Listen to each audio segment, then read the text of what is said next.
Mr. President, thank you. In China, in Syria, in Egypt, and now in Russia, we've seen you make strong statements, issue warnings that have been ignored. Are you concerned that America's influence in the world, your influence in the world, is on the decline? And in the light of recent developments, do you think Mitt Romney had a point when he said that Russia is America's biggest geopolitical foe? If not Russia, who? And Mr. Prime Minister, do you think these sanctions will change Vladimir Putin's calculation, will cause him to back down? And do you see there's where do you see a Russian red line where if they go any further, if they go into eastern Ukraine, into Moldova, where options beyond sanctions have to be considered? Thank you. Well, Jonathan, I think if the premise of the question is that whenever the United States objects to an action and other countries don't immediately do exactly what we want, that's been the norm, that would pretty much erase most of 20th century history. I think that there's a distinction between us being very clear about what we think is an appropriate action, what we stand for, what principles we believe in, versus what is, I guess, implied in the question, that we should engage in some sort of military action to prevent something. The truth of the matter is that the world's always been messy. And what the United States has consistently been able to do, and we continue to be able to do, is to mobilize the international community around a set of principles and norms.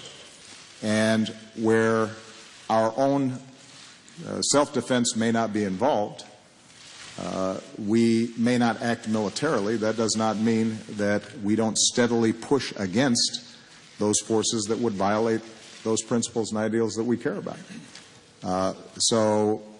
Yes, you're right. The Syrian civil war is not solved. And yet Syria has never been more isolated. With respect to the situation in Ukraine, we have not gone to war with Russia. I think there's a significant precedent to that in the past. That does not mean that Russia's not isolated. In fact, Russia's far more isolated in this instance than it was 5 years ago with respect to Georgia, and more isolated than it was certainly during most of the 20th century when it was part of the Soviet Union. The point is that there are always going to be bad things that happen around the world. And the United States, as the most powerful nation in the world, understandably is looked to for solutions to those problems. And what we have to make sure we're doing are that we are putting all elements of our power behind finding solutions, working with our international partners, standing up for those principles and ideals in a clear way. There are going to be moments where military action is appropriate. There are going to be some times where that's not in the national security interests of the United States or some of our partners. But that doesn't mean that we're not going to continue to make the effort or speak clearly about what we think is right and wrong. And that's what we've done. With respect to Mr. Romney's assertion that Russia is our number one geopolitical foe, the truth of the matter is that America's got a whole lot of challenges. Russia is a regional power that is threatening some of its immediate neighbors, not out of strength, but out of weakness.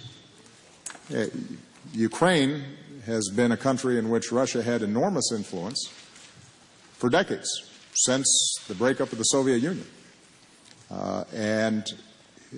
We have considerable influence on our neighbors. We generally don't need to invade them in order to have a strong cooperative relationship with them. The fact that Russia felt compelled to go in militarily and lay bare these violations of international law indicates less influence, not more.